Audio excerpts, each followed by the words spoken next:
Na parte 3 aqui, a gente vai falar de computadores digitais. A gente já falou muito sobre computadores digitais na aula anterior.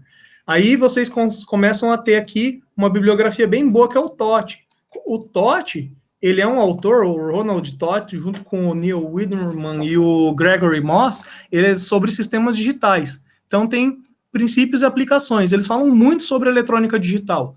Mas a gente vai trabalhar essa eletrônica digital focado para o curso de vocês, que é na área de TI, ok? Então aqui, voltou de novo a nossa janelinha aqui, que eu já expliquei anteriormente. Então, aqui agora ele está explicando, né, como é que o computador funciona no mundo real. Converte a grandeza física, que era calor, é armazenada no ambiente, em um sinal elétrico analógico. Então aqui vem um sinal elétrico analógico, tá? Então aqui acontece o passo 1, no sensor. Converte o sinal elétrico em entrada analógica para digital, então vai converter a entrada analógica, ele vai converter para digital, então isso aqui acontece aqui, 2. Processa digitalmente, aqui, 3. E aí converte o sinal processado digital para a saída digital. E aí essa saída digital ainda converte para sinal analógico, então é aqui que vai acontecer o 4. E aí esse sinal ele vai ser jogado aqui de volta para o ambiente com o resultado esperado. Então, aqui vamos a alguns exemplos de computadores digitais. Quando a gente está...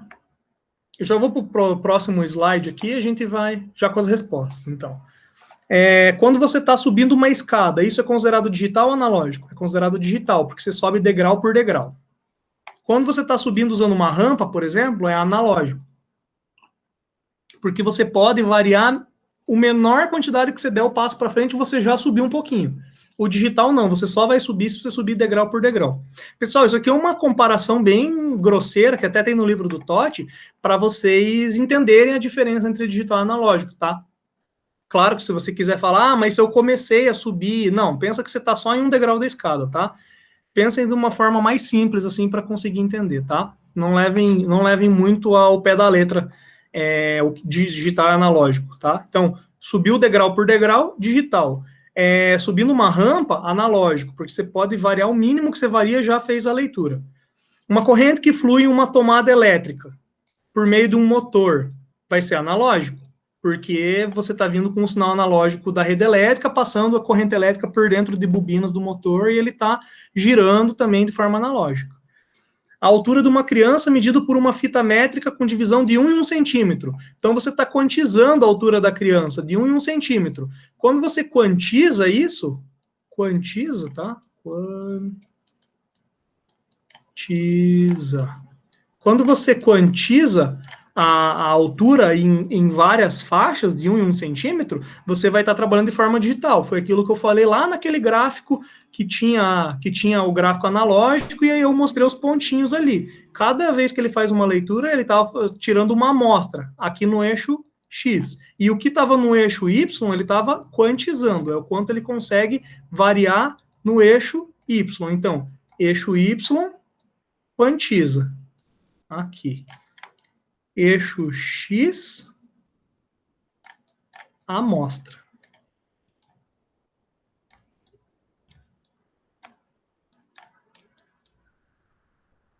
Ok? Quantiza sempre em amplitude. Amostra sempre em tempo. Quantiza, amplitude.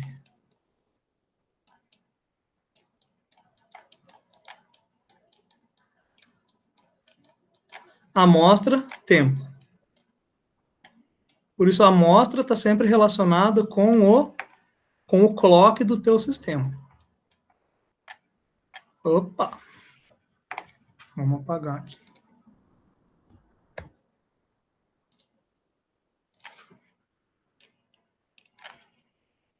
Com o clock do teu sistema.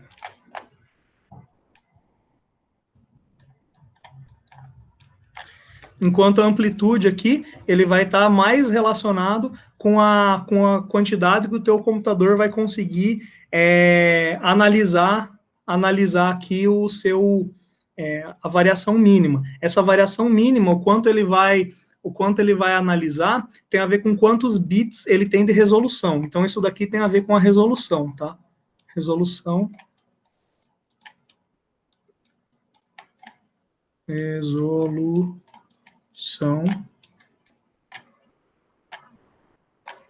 em bits. O que quer dizer resolução em bits, pessoal? Se eu tenho um computadorzinho que ele é 64 bits, 32 bits, 8 bits, qual que é a quantização que ele vai conseguir fazer aqui? É quantas menores divisões ele consegue fazer aqui dentro do intervalo que ele consegue fazer de leitura de tensão. Então, uma resolução em bits aqui, se você tem um computador de 32 bits, ele vai conseguir fazer o número de caixinha aqui, ó, o número de caixinha eu vou chamar de n. Esse n aqui, ó, vai ser igual a 2 elevado à quantidade de bits que é o seu processador. Então, isso daqui, vamos dizer, se o seu processador for de 64 bits, ele vai fazer 2 elevado a 64. Casinhas dessa daqui. Se o seu processador for de 16 bits, ele vai fazer 2 elevado a 16 bits. Então, essa aqui é a quantidade de caixinhas que ele vai conseguir fazer a leitura, quanto que ele consegue quantizar. Isso aqui está um pouco relacionado com os bits do nosso computador hoje em dia, 64, 32, só que esse conceito que eu passei de quantização aqui, pessoal, está mais relacionado com conceitos, de novo, de automação, tá? Um pouco menos relacionado à computação de TI, mas tem tudo a ver também, tá? Tá dentro da mesma área, assim, da grande área, tá? A altura de uma criança colocando a marca na parede, analógica, porque se ela crescer um cabelinho a mais, você já conseguiria, teoricamente, riscar ali na parede, a altura dela já cresceu. Volume da areia num balde, digital, se você analisar grão em grão, né? E se você colocar água num balde, seria analógica. Claro que não vão apelar para nanotecnologia, tá? A água você coloca ali um pouquinho, né? Uma gota, você não... Na verdade, é uma gota, mas isso é o quê, né? Tipo, ele vai ali para o bolo, digamos assim. A menor quantidade de água que você coloca, ele já vai subir. E já de grão em grão, não dá para pôr meio grão de água, né? E meio grão de areia, desculpa, mas de água você consegue colocar uma gota menor, uma gota menor, uma gota menor ainda. Só que não chegando na nanotecnologia, tá? Pensando nesse conceito. De novo, aqui a gente falando da arquitetura lá do von Neumann, ó, pessoal. Computador digital, o que tem? Unidade de entrada, unidade de saída, né? Entrada e saída é uma. Unidade de memória, que vai armazenar as instruções da entrada, os resultados das operações aritméticas, fornecer informações para a saída. A unidade de controle, junto com a lógica aritmética, formando aqui de novo a nossa CPU, tá? Vocês estão vendo que a gente está basicamente revisando o que a gente acabou de falar. E unidade 3 e 4 formam a CPU, Central Process Unit. A nossa Central Process Unit, CPU, ok? Então, ele vai fazer o quê? Circuito que busca e decodifica, ele interpreta, então, essa nossa instrução. Então, essa instrução, ela vai acabar sendo interpretada por uma estrutura da CPU, tá? E aí, depois, ela vai efetivamente realizar várias operações determinadas por quem? Pelas próprias instruções de novo. Então, essas instruções, elas são coisas muito simples. Então, teu processador, ele vai saber somar, teu processador, ele vai saber mover uma variável de um ponto da memória para outro. São coisas muito simples que ele vai fazer. Essas instruções muito simples, a gente vai utilizar para um processador do tipo RISC. Processadores do tipo RISC vão fazer instruções simples. Simples. Tá? Que o R vem de reduced. Então, são instruções, e de instruções, tá? Reduzidas. Então, as instruções reduzidas que esse seu processador vai saber fazer são instruções simples. Então, somar, mover, deletar, ele vai conseguir somar ele vai conseguir saltar de um ponto do seu código para o outro, ele vai conseguir fazer um loop simples, vai fazer um loop. Então, são coisas bem simples que o seu processador vai conseguir fazer. E aí você tem os processadores que vão processar como CISC.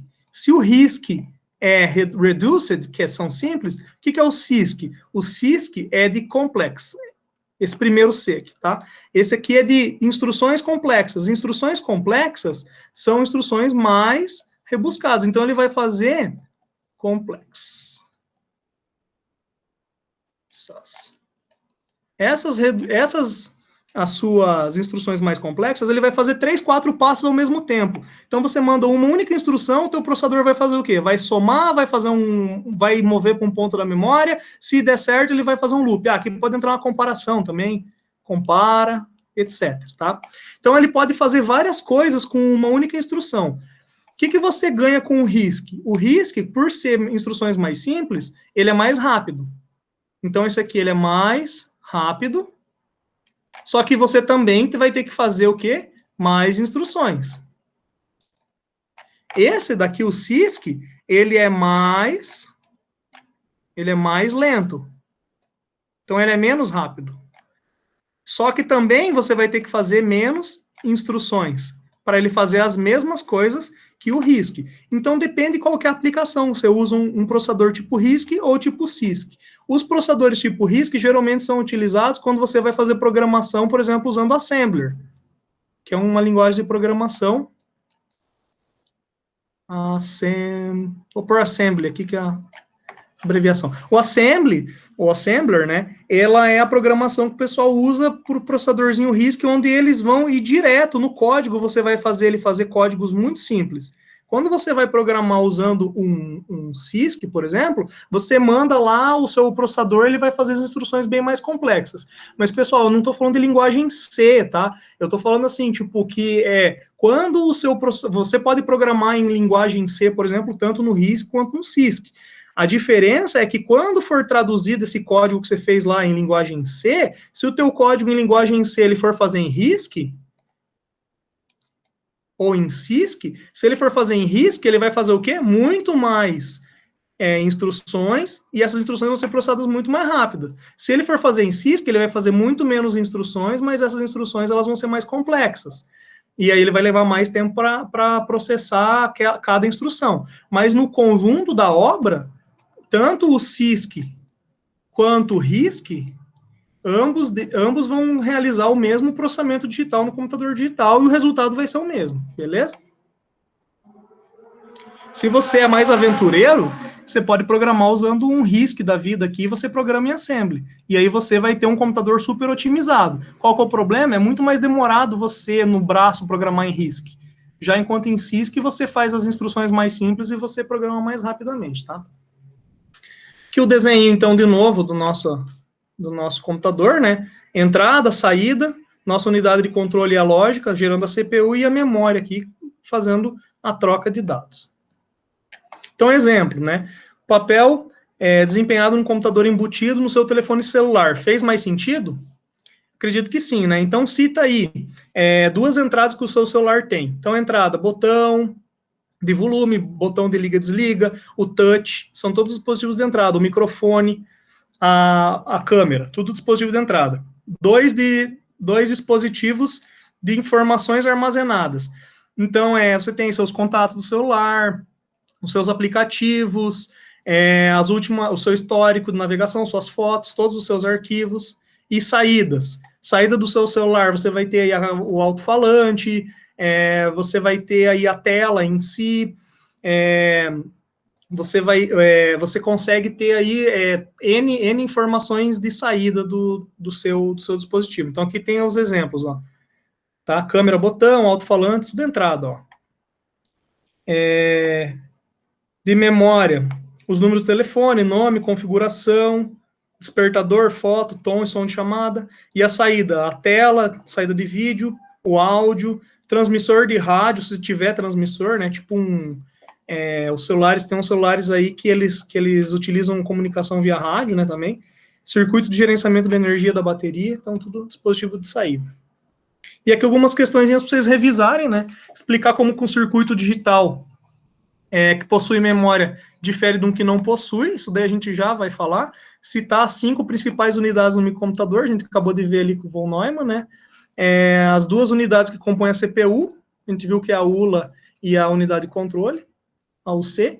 C contém uma CPU, é denominado, a gente viu ali, né, é o microprocessador, e cita 3 circuitos digitais fundamentais que podem ser encontrados no sistema de telefonia celular. Isso aqui é para vocês darem uma lida no livro lá do Totti.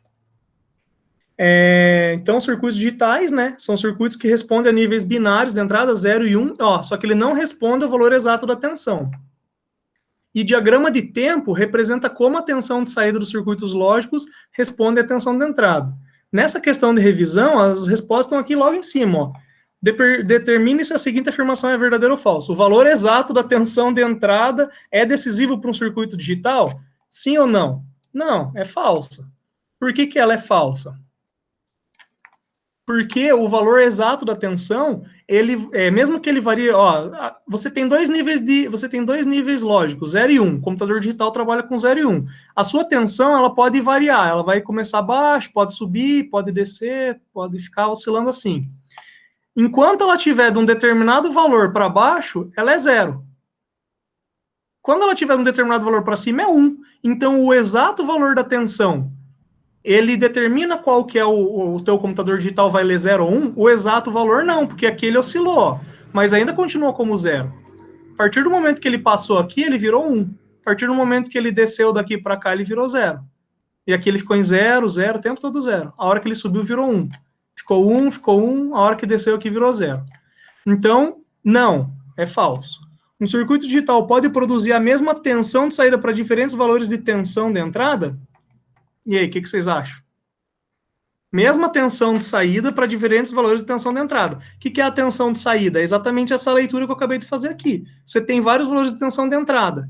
Mas qual que é a tensão de saída? 0. E aqui, qual que é a tensão de saída? Aqui é 1. Tensão de saída, leia-se tipo, 0 volts, por exemplo, e 5 volts. Tá? 5 volts é alto e 0 volts é baixo. Então, sim, ele pode produzir, essa aqui é a verdadeira. O digital pode produzir a mesma tensão de saída para diferentes valores de tensão de entrada. Um circuito digital também é conhecido como, olha aqui a resposta, circuito lógico. Tá?